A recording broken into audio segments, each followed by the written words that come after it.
Hello everyone, जय माता दी। नवरात्रे आने ही वाले हैं। आप सभी लोगों को मेरी और मेरे परिवार की तरफ से नवरात्रों की हार्दिक शुभकामनाएं। और आज की इस वीडियो में हम लोग देखेंगे कि नवरात्रि पूजन के लिए आपको क्या क्या सामग्री चाहिए, पूजन कैसे करना है, कलश स्थापना कैसे कर सकते हैं। उन सभी की वीडियोस चैनल पे आ चुकी है, उन्हें भी चेक जरूर कीजिएगा। तो चलिए वीडियो को शुरू कर लेते हैं। क्योंकि नवरात्रों की पूजा में हमें कलश स्थापना भी करनी होती है, जवारे वगैरह भी रखने होते हैं, तो इसीलिए आप कोई टेबल या चौकी ले लीजिएगा।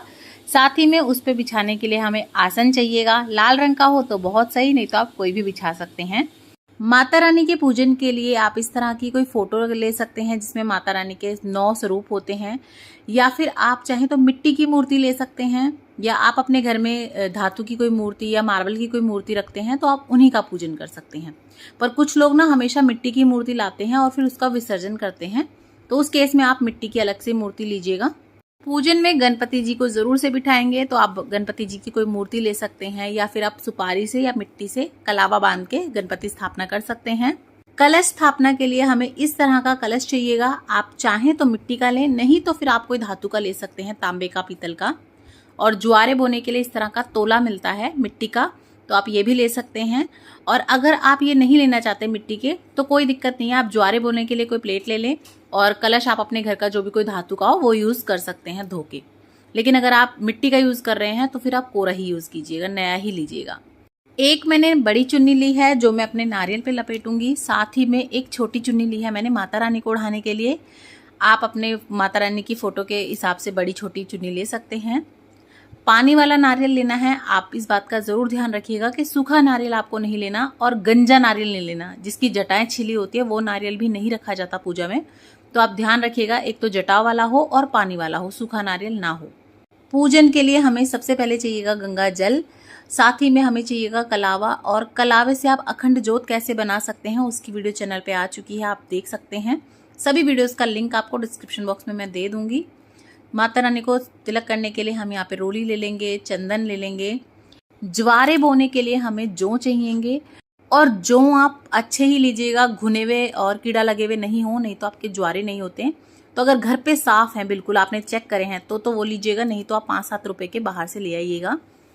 उसके बाद हमें चाहिएंगे चावल, और चावल भी थोड़े हम ज़्यादा ही लेंगे क्योंकि हमें अष्टदल कमल बनाना होता है, और अगर आप नवग्रह की स्थापना करते हैं तब भी हमें चावल ज़्यादा चाहिए। कलश स्थापना के लिए, कलश में डालने के लिए हमें चाहिए हल्दी की गांठ। हल्दी की गांठ ना हो तो फिर आप अपने घर में जो यूज़ करते हैं 1 चुटकी हल्दी डाल लीजिएगा।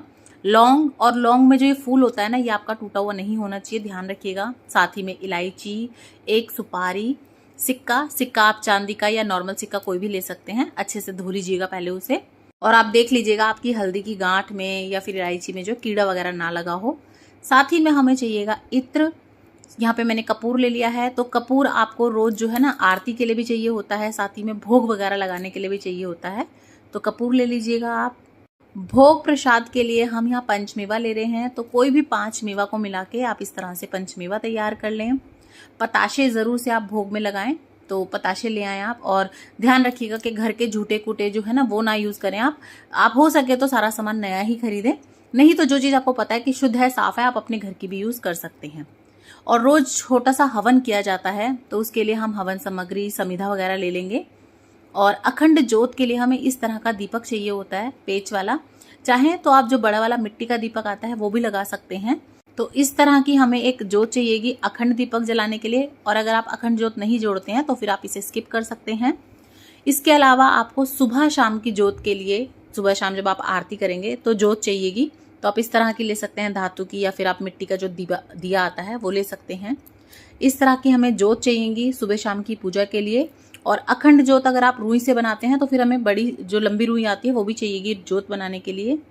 और ज्योत में अगर आप घी यूज करते हैं तो गाय का देसी घी यूज कीजिएगा, लेकिन अगर आप घी नहीं यूज करते, तेल यूज करते हैं, तो आप तेल भी यूज कर सकते हैं। लेकिन जो भी चीज आप यूज करें आप देखिएगा हो सके तो वो असली हो। अगर आप यूज कर सकते हैं तो गाय का देसी घी, नहीं तो आप तिल का तेल भी इस्तेमाल कर सकते हैं। थोड़ी सी लौंग हमें और चाहिएगी, रोज जो हम लौंग के जोड़े की आहुति देते हैं उसके लिए, तो आप उसके लिए लौंग ले लीजिएगा। साथ ही में हम फूल माला ले लेंगे माता रानी को चढ़ाने के लिए, श्रृंगार के लिए, तो आप कोई भी फूल ले सकते हैं। साथ ही में दूर्वा आप जरूर से ले लें। भगवान गणपति को भी चढ़ाने के लिए, कलश में डालने के लिए, और माता रानी को लाल रंग के फूल अति प्रिय हैं। मिल जाएं तो बहुत अच्छी बात है, गुड़हल के, कमल के, गुलाब के, नहीं तो जो आपको मिले आप वो फूल ले लें। माता रानी के लिए आप कोई चुन्नी या साड़ी ले सकते हैं, जो कि हम माता रानी को भेंट करेंगे। तो यहाँ पे मैंने ये साड़ी ले ली है, और इसके ऊपर आप कुछ सुहाग का सामान रख लें। आप 2-4 चीज़, 5 चीज़ या पूरा 16 श्रृंगार का सामान रख सकते हैं। तो अपने हिसाब से आप साड़ी या चुन्नी कुछ भी ले सकते हैं, आप सूट भी रख सकते हैं। तो यहाँ पे मैंने ये साड़ी ले ली है, सुहाग का सामान ले लिया है। साथ ही में हमें चाहिए 2 पान के पत्ते। तो इस तरह के लीजिएगा और देखिएगा कि कटे फटे ना हो। और आप चाहें तो इसकी जगह पे आप एक मीठा पान भी ले सकते हैं, जो पनवाड़ी की दुकान से मिलता है। तो इस तरह से आप ले लें मीठा पान या फिर पान के पत्ते। और यहाँ पे मैंने ये ले ली है धूप। तो जितनी भी सुगंधित चीज़ें आप भगवान को अर्पण करते हैं वो उतने ही खुश होते हैं। तो आप यहाँ पे धूप बत्ती वगैरह ले लें रोज की पूजा के लिए। अपनी यथाशक्ति अनुसार आप दक्षिणा ज़रूर से निकालें। तो कुछ दक्षिणा हम यहाँ पे ले लेंगे। माता रानी को अर्पण करने के लिए हम फल ले लेंगे। तो आप अपने हिसाब से 2-5 फल ले सकते हैं। और आप माता रानी को 9 दिन में उनके 9 प्रिय भोग कौन कौन से लगाते हैं, उसकी वीडियो भी चैनल पे आ चुकी है, ज़रूर देखिएगा। और यहाँ हमने ये ले ली है मिट्टी हमारे ज्वारे बोने के लिए। आप मिट्टी या जमुना सेंट भी ले सकते हैं। आपके आसपास कहीं ना कहीं कंस्ट्रक्शन चल ही रहा होगा तो आपको आसानी से मिल जाएगी। साफ़ सुथरी ले लीजिएगा, गंदी ना हो। यहाँ पे मैंने ये आम के पत्ते ले लिए हैं। आप आम के ले सकते हैं, अशोक के ले सकते हैं अपने कलश स्थापना के लिए। तो जो आपको आसानी से मिल जाए वो आप पत्ते ले लीजिए। नहीं मिलते तो आप पान के भी ले सकते हैं। और अगर आप नवग्रह की भी स्थापना करते हैं नवरात्रि पूजन में, तो फिर आपको इस तरह की 9 सुपारी भी चाहिएगी। ये 9 सुपारी हम नवग्रह के लिए ले रहे हैं। अगर आप नवग्रह नहीं रखते हैं तो फिर आप ये स्किप कर सकते हैं। और रोज छोटा सा हवन किया जाता है, आप बड़ा भी कर सकते हैं, लेकिन छोटा सा तो ज़रूर कीजिएगा। उसके लिए हमें चाहिएगा ये गोबर का उपला, कंडे भी बोलते हैं इसको। और आजकल तो ये मार्केट में जहाँ पूजा का सामान मिलता है वहाँ भी आपको आसानी से मिल जाएंगे। अगर नहीं है तो आप कपूर पे भी कर सकते हैं। और साथ ही में नवरात्रों में दुर्गा सप्तशती का पाठ किया जाता है। तो दुर्गा सप्तशती का पाठ करने के लिए हमें इस तरह की किताब चाहिएगी। ये आपको कहीं भी जो भी पूजा वगैरह की चीज़ें मिलती हैं वहाँ पे आसानी से मिल जाएगी। तो आप ये ले लीजिएगा। तो देखिए ये वो सामग्री है जो नवरात्रि पूजन के लिए हमें ज़रूर चाहिएगी। इसके अलावा आप चाहें तो और बढ़ा सकते हैं। आप फल, फूल, माता का श्रृंगार और चीज़ें बढ़ा सकते हैं, लेकिन कम से कम ये चीज़ें तो हमें ज़रूर से चाहिए होती हैं। पूजन कैसे करना है, नवरात्रों की अखंड ज्योत कैसे जोड़नी है, ज्योत के नियम क्या होते हैं, उन सभी टॉपिक पे आपको डिटेल में वीडियो मिल जाएंगी। सभी का लिंक मैं डिस्क्रिप्शन बॉक्स में डाल दूंगी, आप उन्हें भी चेक ज़रूर कीजिएगा।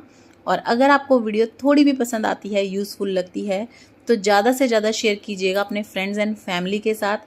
और अगर अभी तक आपने चैनल को सब्सक्राइब नहीं किया है तो प्लीज़ सब्सक्राइब कीजिए, लाइक कीजिए, शेयर करना बिल्कुल ना भूलिए।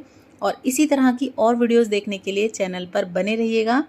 फिर मिलूंगी आप लोगों को किसी और वीडियो में। तब तक के लिए जय सिया राम, जय माता दी।